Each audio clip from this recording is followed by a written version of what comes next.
It's the red button is clicking, I think. Good evening, Saints. How's everybody this evening?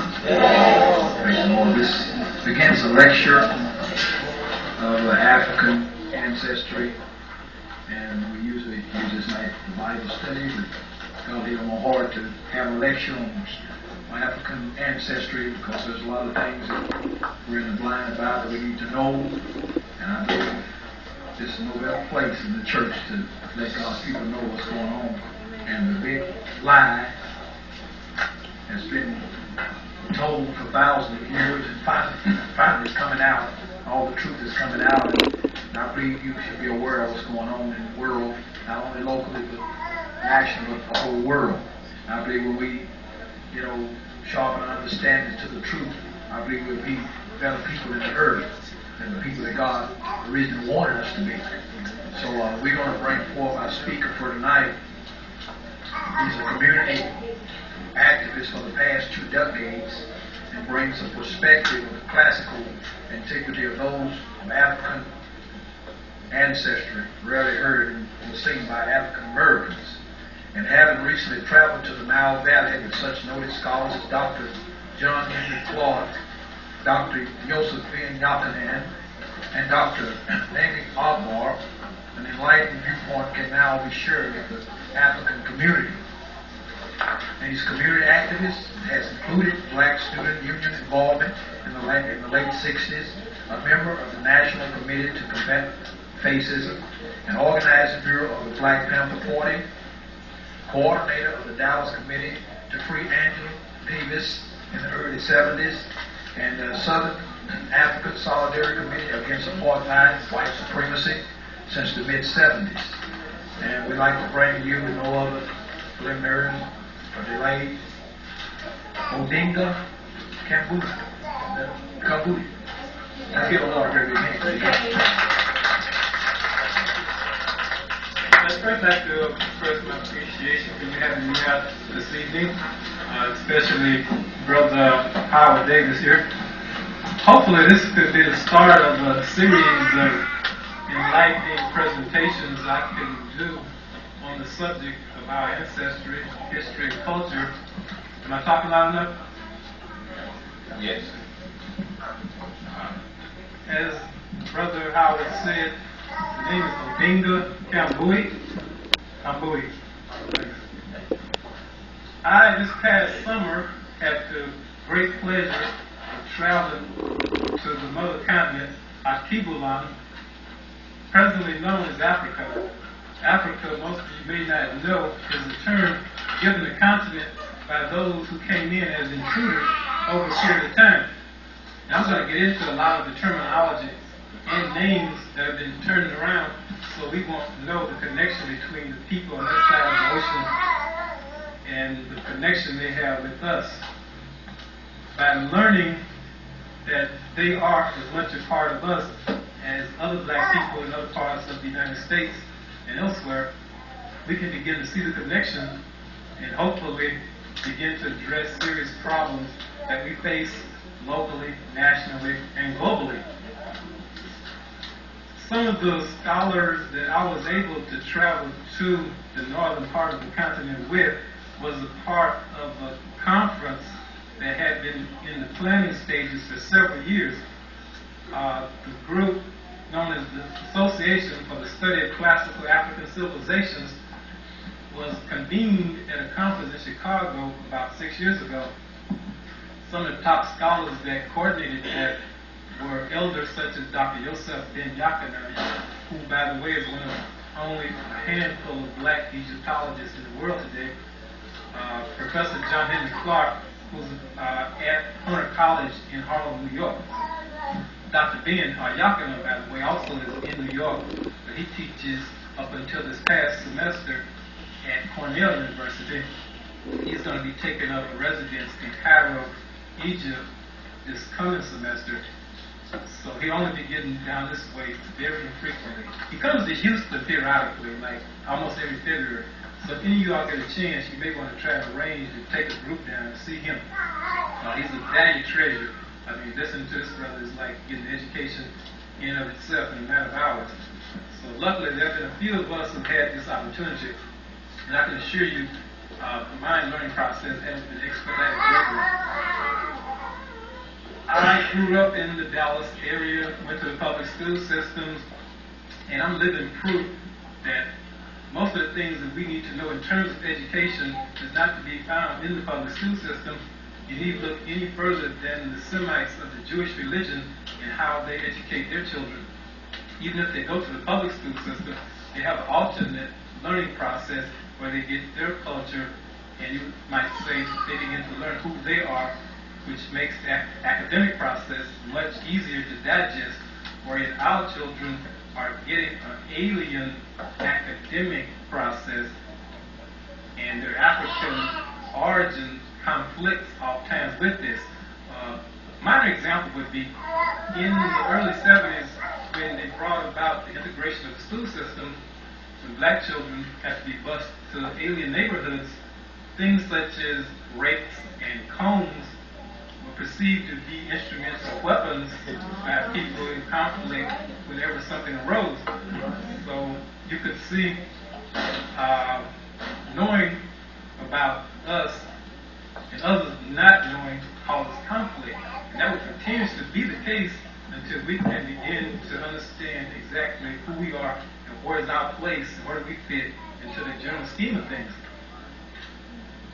I'm going to start the presentation tonight by giving you some background and an overview of the northern part of the continent, generally referred to as Africa, but the oldest known name that some of the top scholars I'm familiar with have been able to come up with is the continent of Alkebulan, and that's spelled Alkebulan. That name comes from deep within the interior of the continent along the Nile Valley, along the Nile River, pardon me. And this is the area I was in when I was on the tour. The tour of Kemet, what Egypt is called today. And Egypt is a country in the northern part of what's known as Africa that has had many names going back previous to biblical times. So if you see any written material with the name Egypt in it, you can know that would have to be a fairly recent publication in terms of overall dating process from antiquity. And even antiquity as recent as 4,000 or 5,000 years would be fairly recent in the context of the history of people of African descent. So there's no record of the existence of any nation state in Europe prior to 1000 before the Christian era. So obviously they couldn't have any written material. And today, this is how they define if whether or not you had a history, is if there is some written record, written culture and evidence that you can show. So they can't produce anything, and I would challenge any of you to find any written material coming out of Europe prior to Homer's writing the Iliad and the Odyssey. And that dates back between 800 and 1000 before the Christian era. So that kind of puts in perspective the history of people of African descent with people of European descent. The period I'm going to be speaking of, and a lot of what I was able to observe along the banks of the Nile River, is dealing with dynastic Egypt. If I touched on pre-dynastic Egypt, you would go into what's called Sudan today, or ancient Nubia, and on into Ethiopia, which really predates a lot of what's in Egypt. But keep in mind, there's nothing in Europe anywhere that even predates dynastic Egypt. So it basically just got here. The tour itself consisted of a 2-week conference and on-site inspection of a lot of the sites. And I would encourage all of you, at some point in time, you really need to visit the continent of Africa, if not Egypt in the Nile River area, parts of West Africa, Senegal, Ivory Coast, and those areas, where you can see from whence most of Black Americans and African Americans came from. But one reason I encourage you to visit the Nile River area, because the documentation and the classical history is much more prevalent there. A lot of people you see in other parts of the continent migrated to those areas from the interior. The reason those of us who studied chematology, or what's known as Egyptology, know this to be a fact is because the ancestors left all this written down. You know, it's written on walls, temples, tombs. You can go there and see it. A lot of what you're probably used to seeing is comical and misinformation in terms of hieroglyphs. But all hieroglyphs are is picture writing, from the earliest form of writing the world has known. A lot of it you probably are familiar with and not knowing it. It derived from the ancient mystery system teachings, as it's called. The first paper that there's any record of was produced there in the Nile Valley. They still make it there in Egypt today as they made 1,000 years ago. I have some samples of a lot of the stuff that I'm talking about after the presentation. You can come and see and feel a lot of the material. But a lot of this is called papyrus. It's made from the papyrus plant that grows in those countries along the Nile River. In antiquity, only certain countries could you find this plant in, so when you go and research this, the archaeologists and anthropologists can determine that since it wasn't in any other countries, in fact, those people had to have been the only ones that could have came up with it. So after a period of time, in writing on the papyrus, the Europeans and others who came and conquered carted off a lot of these artifacts and placed in their museums. So you can, whenever you possibly travel in Europe somewhere, London, Paris, you can go to their museums and see a lot of this. And on it, they have labeled those pieces that are really key and pertinent. A couple of such pieces of papyri that are in London, one is called the Papyrus of Nefer. On this papyrus, it states that the Africans, the indigenous people along the banks of the Nile, came from the beginning of the Nile, where their god, Hapi, as they referred to it at that period of time, dwelled at the foothills of the mountains of the moon. Now, the map that most of you all have, and looking at that, the mountains of the moon that they're referring to is deep within the interior of the continent, below where you see the second cataract on the map. Once you get in the area of the second cataract, you're in a different country in present-day geography, because in antiquity, the Africans hadn't drawn boundary lines separating themselves like what you see on the present-day map. This all came about as recently as the 19th century. So a lot of the conflicts you may be hearing about various countries in Africa at war with each other, oftentimes over boundary disputes, which was brought on not because of their hostilities toward one another, but a conqueror coming in and drawing artificial boundary lines. In other words, as European nations came to Africa, they decided they would carve it up and take which piece they decided that they liked. I was trying to think of the name of that conference that took place in the late 1800s. The Berlin Conference is the name of that conference. This is where most of the European powers sat down and decided which parts of the continent they wanted for themselves. When you hear about this, white academia will admit this, but they won't admit that the United States was also a party to this. I have the document showing the representative of the United States government was in on this conference, and he signed the paperwork along with the other European nations. So a classic example of conflict taking place due to artificial boundary lines is in Kenya, the Kenya area with Uganda. And that's in the area of the mountain of the moon. The mountain is called Kilimanjaro, and the other one is called Rwenzori. And this is the area on the papyrus that's in the museum that the ancient Egyptians say from whence they came. Now, it's no doubt that anyone with minimal, shallow knowledge of the peoples of the continent that deep within the interior, that these people could possibly be no other ethnicity than of African origin. Because when you're talking about Egypt, well, they will argue that the people that built all these great civilizations and artifacts were either Europeans or from outer space. So just minimal research will clarify this. But if that doesn't satisfy the skeptic as to who the people that brought on this civilization were, you can just examine the materials the Europeans themselves left, even though they hadn't intended that we one day would see the materials.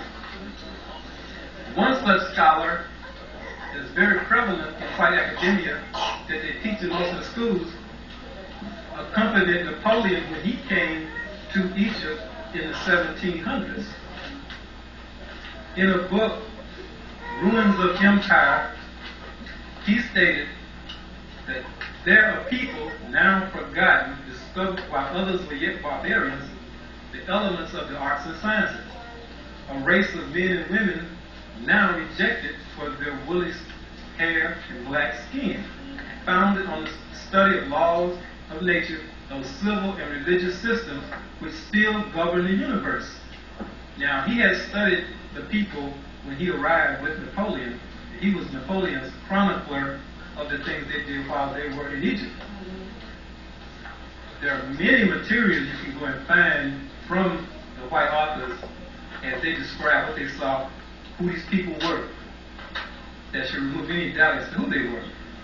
So now that I've kind of given you some overview of, in fact, who these people were that brought on this great civilization, because it's understood that this is the cradle of civilization, this area here.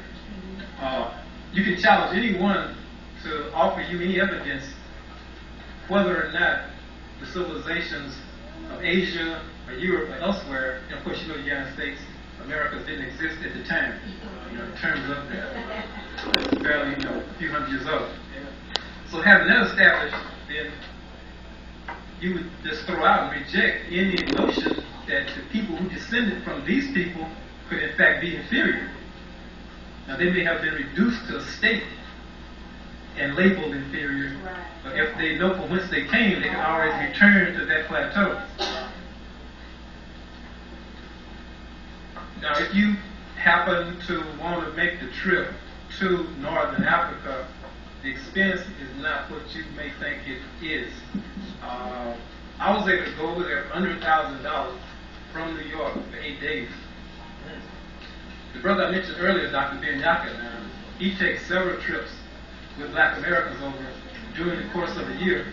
Normally his trips are like 15 days, and they range from about $15.95. That's from New York.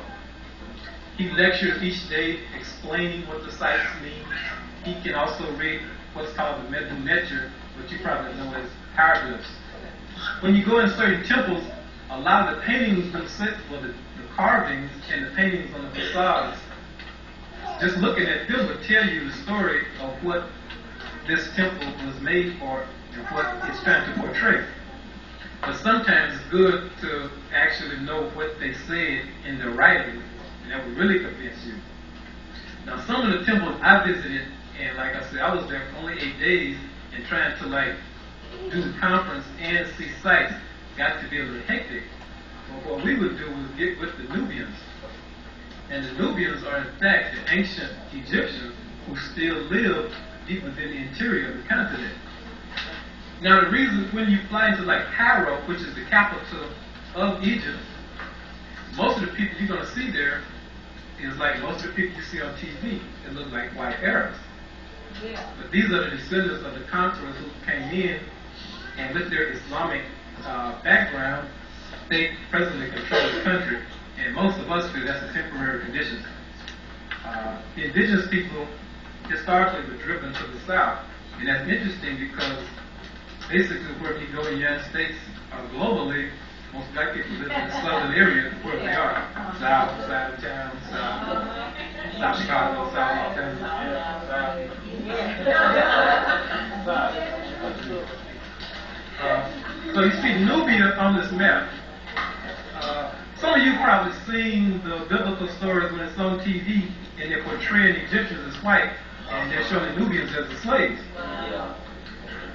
But the Europeans themselves, when they came to Egypt, or Kemet, as it's known in antiquity, described the ethnicity of the people. Now in white academia, they consider Herodotus the father of history. When you study Herodotus, in his book, The History, book 2, he describes the people he saw when he visited Kemet. He stated the Egyptians, the Koshians, the Ethiopians, the Nubians all have thick lips, burnt skin, woolly hair, and broad noses. So essentially, he made no distinction betwixt all these different people here. Now, with that in mind, once you get in Nubia, after having came through Cairo, it's like day and night difference. You know, it's hardly any of the Arabs further south, say than Luxor. You know, there are some, mainly they control like the Zar areas, the businesses, well, just like here basically, like the foreigners that come here, they're in communities. But in the Nubian area of Kemet is where some of the most valuable and prized temples and monuments are. One in particular, if time gets to be a factor, like if you take this tour on your own with enough background orientation, you could do this on your own and see most of the stuff you would need to see. It wouldn't necessitate waiting on somebody to coordinate a tour, but it's really good to go with the group, you know, a group of your own. You could get maybe a lot inexpensive to go that way, but you happen to be fortunate enough to be able to go. With the information I'm going to give out tonight, you would be oriented to the extent you would hardly miss anything really of value to see. One temple in particular you don't want to miss is the temple known as Heru the Elder, commonly called the Temple of Horus. And this is at Edfu. Now on the map, you will see Edfu is just north of the first cataract, about 100 kilometers. Well, I may want to point this out. The tour is like, when you find in Cairo, the next stop you're generally going to do is Aswan, and you like work your way back in the opposite direction. One reason for that is because the Nile River, unlike any other major river in the world, it flows in the opposite direction, from south to north. It's 4,100 miles in length. It's the longest river in the world. It gave birth to Kemet. Without a Nile River, there would have never been Egypt. And then you can see how the people deep in the interior just followed the course of the Nile and establishing their civilization. Because the monolith and huge temples that you see in Egypt are in the interior on a much smaller scale. So to me, I got the impression they had been working on this since time immemorial and just decided to take their show on the road. Once it reached Cairo, I mean, it was humongous. It dwarfs anything elsewhere on this earth. The Great Pyramids that you see on TV all the time, that is the largest building when they constructed it in the world. And this was more than 5,000 years ago. That's still the largest building in the world. And it's interesting, those who determine what is a wonder of the world have only classified one of those artifacts there as a wonder. They could all be, but they haven't been duplicated yet. Now I was telling you about the Temple of Horus at Edfu. In antiquity, the name is Heru, Heru the Elder. Horus is the son of the Egyptian goddess, black woman, Isis, or Aset. Horus's father was Osiris, or Ast. The names are given you, Isis, Horus, Osiris. These are Greek terms, so this is what's come down to us. So most people are somewhat familiar with it. That registers more readily than the names in antiquity. So this union of Isis and Osiris produced Horus. Now when you go in Horus's temple, you see carved on the wall Isis conceiving him by virtue of an Immaculate Conception and Virgin Birth. And this story is 4,100 years predating any that came after it. And those that gave a story similar after it just simply copied this story. Because you can find no record of it anywhere else among any other people's history. Now, as a matter of fact, the Semites of the Jewish religion, and you notice I'm not saying Jews, they didn't come up with the story until at the Sanhedrin. You know, this is like around 700 before the Christian era. So, for example, any Jewish document, Semites of the Jewish religion document prior to that, and no record of this is to be found. Now, some of the contentions I'm making tonight, the brother Doc Dean and some other scholars, when they say these things, when I hear them speaking, they generally, and of course I can't afford it, but they generally offer the audience a free trip to Egypt if they produce any of the evidence that they're, pointing out.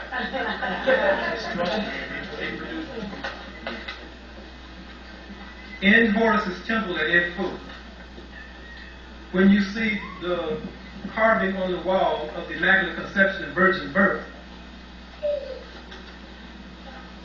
and you go and read a book called World's 16 Crucified Saviors, it's almost like all the others were held up to a mirror and just simply copied. So that would be one highlight of your tour. But once you see that portion of the temple, there are other things there that are just as earth-shattering. Out back is an adjacent building. It's known as the Mamisi. On the walls of this building and in the building, they have what's known as a birth house. Most of the major temples had birth houses because the king of the country, as it's being told symbolically, this was the site of the birth of the deity. So on the walls in this birth house, it shows the medical instruments. It shows the black woman giving birth on the birth stool, which is how in antiquity African people, women gave birth rather than presently the way gynecologists and obstetrics have done today. So a lot of this is to show you if and when we begin to return to the old ways, a lot of the new problems will start to be dealt with. But just the fact that medical instruments are carved on the walls of these temples is mind-boggling because people knew all this way back then, So it's really not like we've come really that far in such a long period of time. But while we're talking about the medical instruments and carvings on the wall, as most of you probably know, anyone undergoing training in the medical professions, for doctor, probably registered nurse, once you attain this level of learning, you have to take what's known as the Hippocratic Oath. And by the way, most of the material on this table here, be sure to get before you leave. And one flyer I have on in particular is a copy of the Hippocratic Oath that doctors take. Most people probably never seen it, but it's readily available. One thing I've noticed once I really started to study chematology is a lot of our history is hidden in this culture, but since we don't know it, they don't teach us this in school, they can just flaunt it in our face, and claim it. Herodotus in this oath swears to practice medicine according to the god Asclepius. That's a Greek word, because Herodotus being Greek. Now, we're going to look in the Greek dictionary and look at Asclepius. You see, he's referring to the Egyptian multi-genius Imhotep, a statue of which is in the Louvre Museum in Paris. Clearly showing he's a black man, and he's the first multi-genius in history, by the way. And he lived 2,000 years before Michelangelo, who Medici was the first multi-genius. It's also interesting in this oath that the physician would be swearing not to give anything to cause death. So we kind of wonder about doctors nowadays who've taken this oath, and allow themselves to give lethal injections down at TDC, or perform abortions. So now that you know they're taking this oath to do this, you kind of want to know why they're violating the oath. But like most treaties they sign, it's very meaningless to them. It doesn't fit or suit their needs presently. While I'm talking about Imhotep, the first medical papyrus, it was also a product of the Kamites or Egyptians. And this book can be obtained. It's available presently, I understand. It's called the Ebers Papyrus. Now, the name Ebers on here is just simply the name of the thief who in hands it wound up in. Probably England somewhere. Yeah. The publication has cures for whatever ails you. That dates back 1,000 years. It's a product of Imhotep. But not only Imhotep being a medical physician, he was also a great builder. And he's responsible for the architectural layout of the world's first building. It's called the Step Pyramid at Saqqara. Saqqara on the map, you'll see it's much further down the Nile, up close to the Giza Plateau in and around Cairo. The building was a forerunner to the major pyramids you see in Cairo. And it was like a temple complex. So you can see when they tell black children they can't do anything, you can just simply point to one of many of us who were multi-geniuses, not only proficient in one field. Not only the other papyrus you may want to find and check it out, there were numerous papyri dealing with medical ailments. One in particular is the Kahun Medical Papers. It's a compendium of information about women's diseases and pregnancy. Now, mind you, the Egyptians, being well versed in these areas, were able to use symbolically a lot of symbols showing that they were proficient in fact in these areas. Now, the reason I point out that particular papyri is that one of the major symbols that you see dealing with anything having to do with Egypt is a symbol known as an Ankh. A picture of which is on the poster of Kibbalah. This symbol is an Ankh. It's the Egyptian symbol for life eternal. And what it represents is the union of the male and female, out of which only life can come. So that's one of the major temples. That's one of the major symbols you will see throughout the country. And a lot of the hieroglyphs has that in it. So that would kind of, if you see that written somewhere, you kind of know what it's talking about without knowing the whole thing. You know, so that's a key symbol you may want to keep in mind.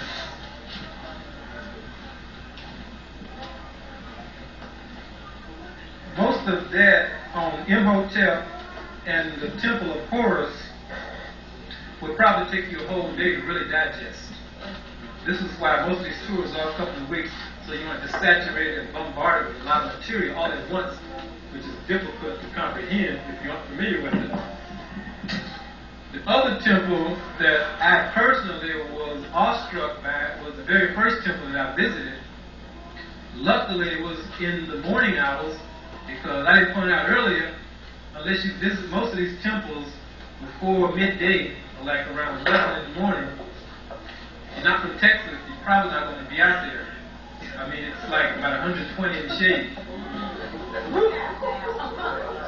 It's a different kind of heat, though. But being from Texas, you know, you would adapt to it relatively easy.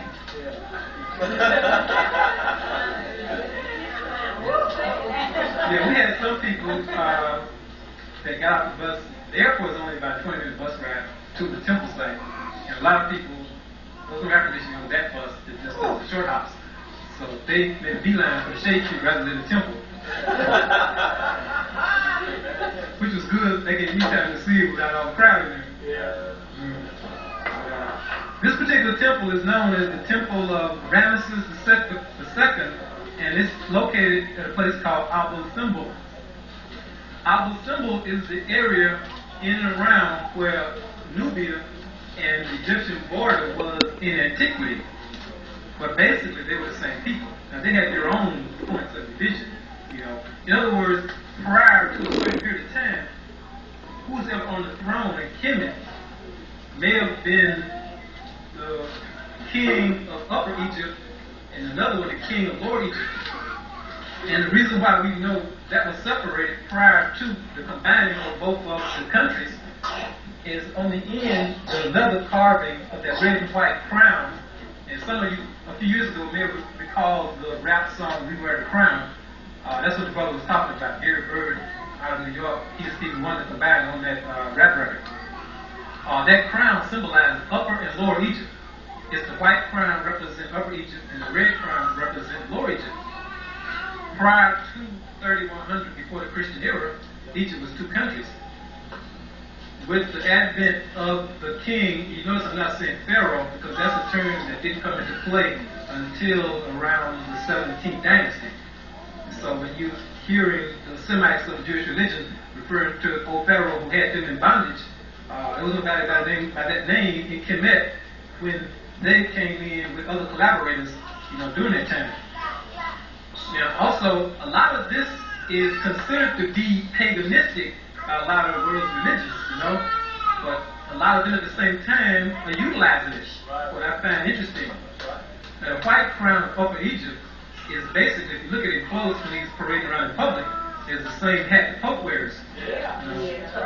So this is from whence that came, and a lot of other artifacts that Catholicism uses and other doctrines are using that had their origin in the Nile Valley. I mean, actually, our night is just showing you the connection between symbolism that's used presently with from whence it came. So understanding the crown symbolizes the joining of the two countries. So in that area of our symbol is where that imaginary boundary line was. Now, there were means the Kemites used in solidifying their power and rule over the country. Not that they weren't in harmony with their brothers further to the south. One example being this temple at Abel symbol is a double temple. One is of Ramesses II, and the other is of his favorite wife, Nefertari. Nefertari was Nubian. Once you see the carvings in the temple, there won't be any doubt as to who either one of them was. But in the Medu Neter written on the wall, the hieroglyph, it indicates she is the daughter of the Ethiopian king. So that's even further south than how the symbol is. While you're at this temple, you want to make careful note that only up until recently has this been a tourist attraction, because Egyptologist Dr. Ben, when he first started going here back in the late 30s, he tells us that when he found out the temple existed, when his Egypt studies had took him further to the south, that he had to find a way to get to it by trekking through cobra-infested terrain. You know, so you can see some people out there who were much more dedicated than others.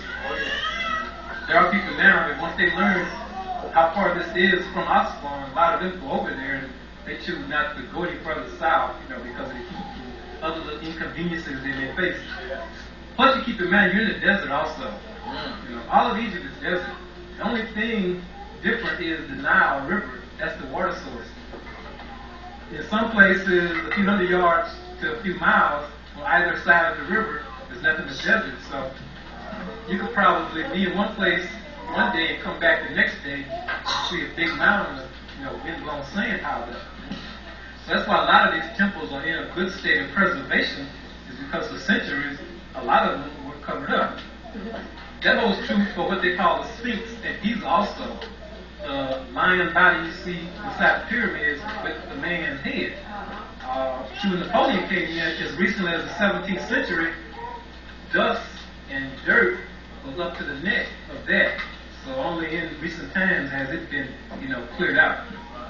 But one other thing I want to mention while dealing with the Abel symbol area is that when Nasser, and some of you may remember, was the president of Egypt prior to the president that was assassinated, Sadat, Nasser had constructed what's known as the Aswan High Dam, supposedly to provide hydroelectric power for Egypt.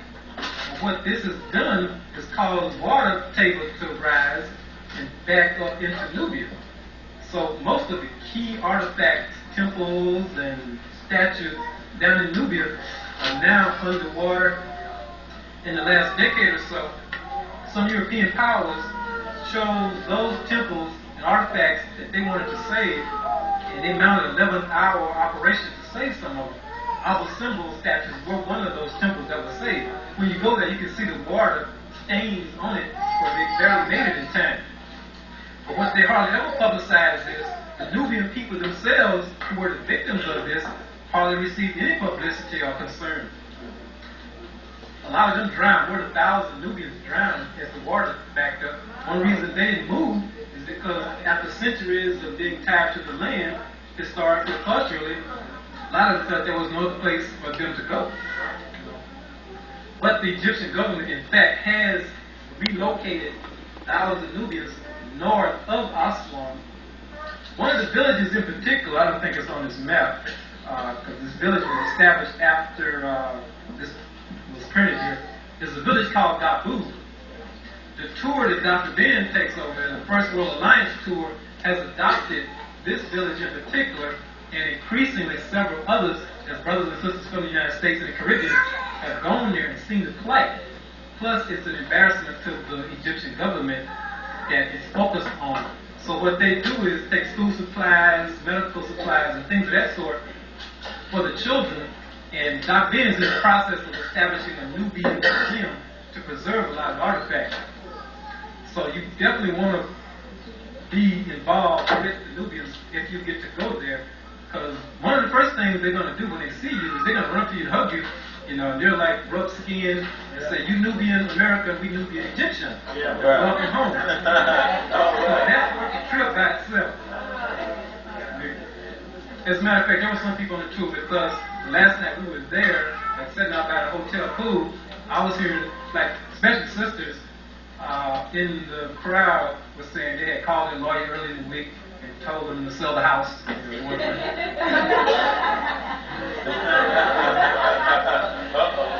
so you will have that impression on you. Only if you're there for a couple of days.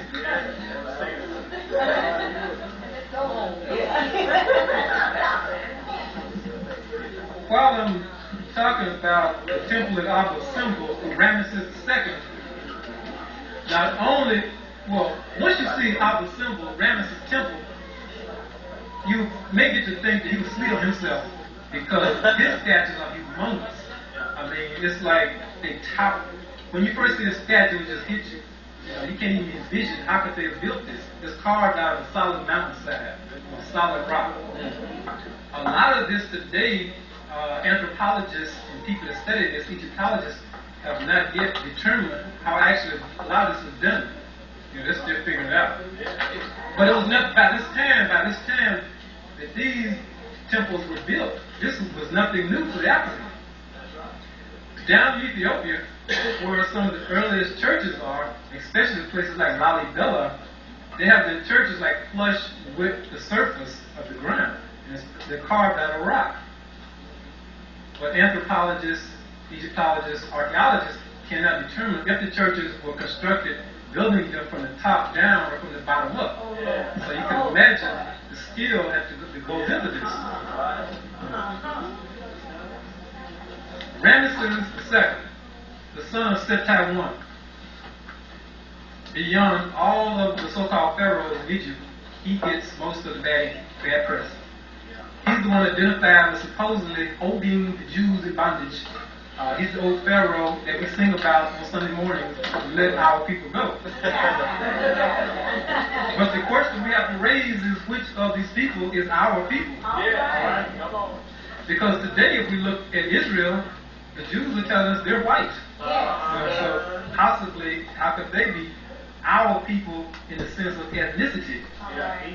And of course, if they're going to say, well, they're meaning we're all one in the Creator, my question would be, well, they don't seem to treat the dark Hebrews like the other ones. As a matter of fact, they're expelling Hebrew Israelites now from Egypt.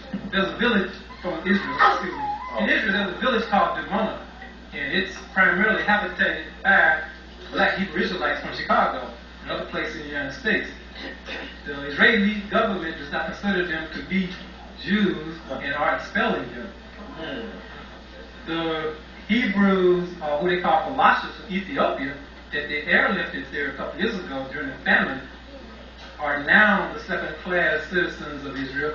So they don't, matter of fact, when they first arrived, they told them they had to be recircumcised.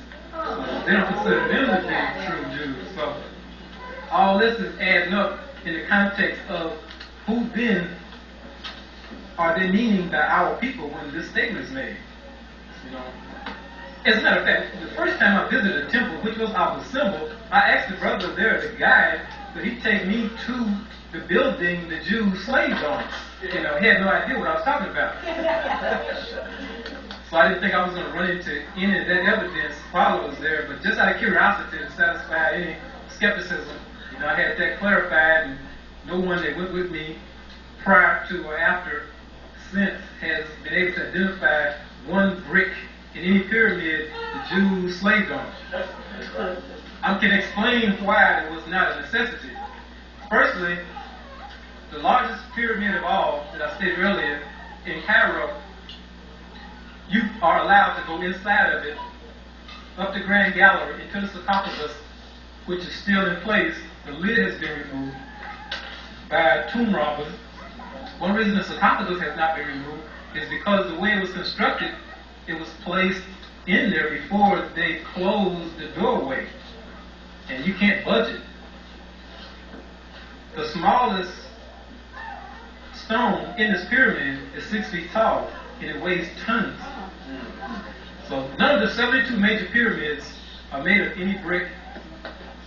Even if they were, all of them were constructed before the first person that's called a Jew, Abraham, was born. You know, and you can use the dating process in their documents. The Torah, Kabbalah, Pentateuch, Chumash, all of their old books, you know, in the dating process. Because if they're telling you who the person they call Pharaoh was, when a person arrived, well, there's record of who was on the throne prior to him. So getting that chronology in order, it's just a matter of deduction. You can see, well, we're talking about approximately 1500 or so before the Christian era. Do we have Avram wandering in from the Chaldees into Kemet? Of course, nobody sent for him if they had a problem with it. So this is why Ramesses II gets such a bad rap. Also, I'd like to say that possibly Dallas is going to be getting the Ramesses the Great exhibit sometime next spring. It's been on tour in the United States for the past several months. I had a chance to see it in Memphis last summer. If some of you are old enough to remember the King Tut exhibit that was in the United States in the 70s, this particular exhibit dwarfs the Tut exhibit. I mean, the gold and the artifacts in there, you know, it's under 24-hour guard, to give you some example. So you don't want to miss that if it comes here. You definitely want to make your presence felt, because the impression you get, if you had a chance to see it in Memphis, weren't too many black people involved in the exhibit, and they were portraying it as though these were white people that did all this. When you go in it, there's a little 10-minute orientation with a video, and they have Charles and Heston explain about the background. So given his background and imagery you would have, you know, that's keeping in line with that. But there should be no doubt in your mind that Ramesses II was a mighty black man, one of the greatest builders that ever existed. When you see a statue of him, you will see the apron he has on, and you go and look at the Masonic orders today and see them wearing that same apron. And the original, what they call Grand Lodge, is located in the heart of Egypt. You know, they borrowed a lot of these symbols, and it has nothing to do with spookism. You know, and you can make a sign and something happens and all of that. That has nothing to do with what this started out to be about. You know, so once you begin to know whence it came, you can deal with it more intelligently. Now, again, I was stating the fact that the powers that be, the people that control this society, feel the descendants of these people who originate all this don't know what these things mean. They have no reservation in flaunting them. No doubt most of you have been through downtown Dallas and haven't noticed in the middle of downtown the Western Union building. Once you look above the first floor, the building looks just like they brought it over from Egypt. It has all of the key symbols. It has the pharaoh head all around it. It has the scarab, which is a symbol the ancestors used to symbolize the resurrection. Some of you who may be familiar with a rural setting, when you observe what we call in the country dung beetles, what they do is they roll their egg up in a ball of the cow's dung, and symbolically what the ancestors were saying was, out of all this dung and chaos springs new life. So life is resurrected. And that symbol is another one of the primary symbols the Egyptians used, and you see it all throughout the country when you're there. So Europeans are using it now in their Masonic orders and various other secret societies, thinking none of us would know what it means. So you may want to take a careful look at the Western Union building next time you're in the downtown area. Symbols are very important because they are used to control us if we don't know what they mean, because if we're taught that they have a negative meaning, we won't relate to them. At the same time, others have no problem with them. Now, another classic example you could use, since it's stated constantly, pyramids, a lot of stuff has to do with Satanism and witchcraft, etc. Well, all you have to do is look at the back of the United States dollar bill. It got the same symbol on it. So it's like, who's trying to fool who? But how they arrived on the back of the dollar bills, you see, George Washington, when he came over, the other slaveholders, they were part of the York rights in Europe. So you have York rights, Scottish rights, but none of these people can achieve the level beyond what they call 33rd degree. I've studied other brothers who are 360. So these people are barely crawling when you compare them to the source of the learning. So you see, pursuing that path will only take you so far, hardly anywhere at all. So you may want to study further some of the key symbols.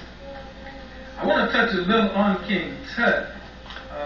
One reason he's not a primary topic that I generally discuss is because he was one of the most insignificant, in that sense, pharaohs, as they call them, in the history of Egypt.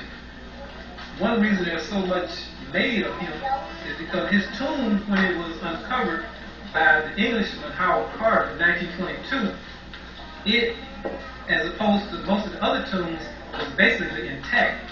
So all of the gold and the artifacts, as I say, were intact. So they made a lot out of that.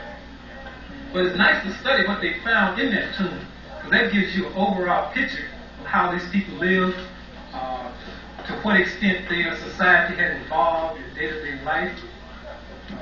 It's nice learning. I have a booklet here I have set aside with samples of what's on Tut. I'll get to it. It shows the chairback of his coronation throne, and it's in gold. It shows his wife anointing him. It's a hardback book. I'll find that. I definitely have it done. Okay, yes, here.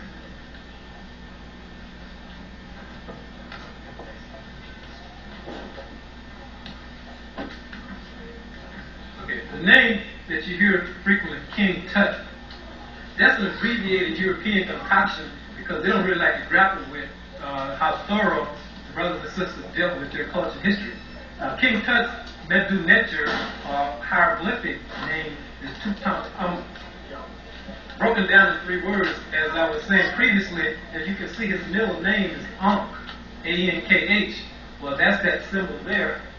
So you know that's dealing with life.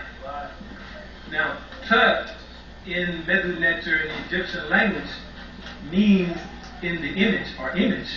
In Amun, during this dynastic period, was the deity in Egypt.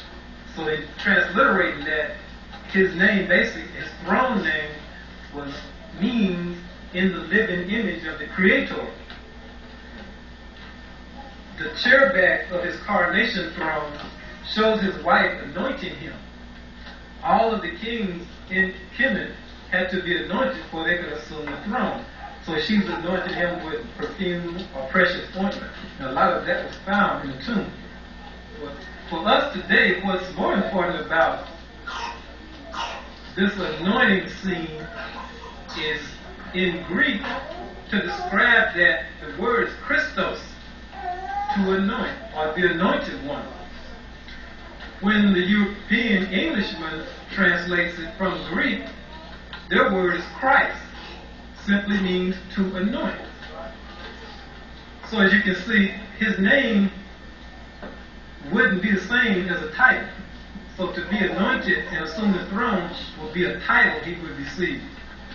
So not until at the Sanhedrin did a man be deified and be given a name Christ. Which has nothing to do with a surname. So you may want to keep that in mind if you get to look through some of the artifacts found in Tut's tomb, but that's only one of many exquisite artifacts. Now, the artifact they show more than anything is the death mask that's presently in the Cairo Museum, along with most of the other artifacts that you can see in Cairo. The death mask of King Tut, when they initially stumbled upon the tomb in 1922, was valued at $40 million. It was one of the smaller pieces of gold in the tomb. Now, the whole chair, was out of gold, much larger than the death mask. a lot of it, they just couldn't really figure out, give a good estimate on the present day value of it. But that dove mask, then being $40 million, you can imagine gold was nowhere near then $400 an ounce. You know, so the mask weighs several pounds. Well, that's some idea. But you kind of keep in mind, your ancestors were working in gold way back 5,000 years ago. You know? So that gives some idea of how advanced that society was. A couple of other figures connected with the dynastic period, I'm talking about around the 18th dynasty of Kemet with Tutankhamun, was the predecessor of his on the throne known as Akhenaten or Amenhotep IV. Amenhotep IV was the husband of a queen that you probably hear about all the time, and she's definitely portrayed as white, because you go to any jewelry store and you buy the Egyptian queen gold necklace like the one I have on, she's depicted as white. Her name is Nefertiti. Akhenaten was her husband, and they were the royal family prior to Tutankhamun. And Tutankhamun's wife, by the way, is the daughter of Nefertiti and Akhenaten, or Amenhotep IV. What's significant about Amenhotep IV is he's the one credited by most Egyptologists as the one initiating the concept of monotheism. And when you see the period of time that he's on the throne, this predates the existence of Moshe, or who they call Moses, from which we're supposed to have gotten monotheism. Further evidence of the predating of this concept with Akhenaten prior to Moses is what's known in Kemet as the moral ethical codes. There were 142 of them. And that's dealing with symbolically the deceased going into the hall of judgment in the afterlife to have it determined whether or not he will be able to join the gods. The admonitions of Ma'at, sometimes they were called, and they read like, I have not killed man or woman, I have not spoken ill of the gods, I have not laid waste the plowed lands, I have not made light thy bushel. That's an interesting one, made light thy bushel, because a lot of people that I've been around and studied that can't seem to relate to what it's talking about. But for me, having had a little background in a rural setting, in country stores, probably in cities also, but probably not so much nowadays with a lot of computerization and the technology, what butchers would do is when they're weighing meat and stuff, would put their thumbs up on the scale, you know, that would make the stuff cost more. So obviously they were doing a lot. Egypt was an agricultural country, so I'm sure they did a lot of that then. So by saying I have not made light that bushel, by pressing and making the scale heavier, that meant you didn't do the fellow man wrong in this setting here. So after you mention all of those, and you could say, no, I have not done any of that, then your heart that was on the scale symbolically being weighed against the feather of truth, or Ma'at, as that was called. And Ma'at was the black woman represented as the goddess of truth and righteousness. Shown a feather most of the time was her symbol. So in this judgment scene, and mind you, this is a judgment scene now, several thousand years before any Hebrew story of a judgment scene. If your heart balanced that feather, that meant you went on to join Osiris, the god of the netherworld. And you had to be led into this sanctum by his son, Horus. So you can see where the concept of can't get to the Father except through the Son are derived from. So those are the admonitions of Ma'at. We commonly call them negative confessions, because you're saying, I have not done this, I have not done that. Or two negative confessions, admonitions of Ma'at. And they were all throughout, they were in most of the temples throughout Kemet, because above the doorway of the mantle of the temple, before you entered it, it would always state, man, know thyself. And these are some of the things you have to have known. And since we've been told that Moses learned all the wisdom of the Egyptians, it would be very strange if he didn't know any of these things. You know, to become a priest required a 40-year sojourn in the educational system. So that would be like telling me you went to school in America, kindergarten, high school, college, PhD, and you never heard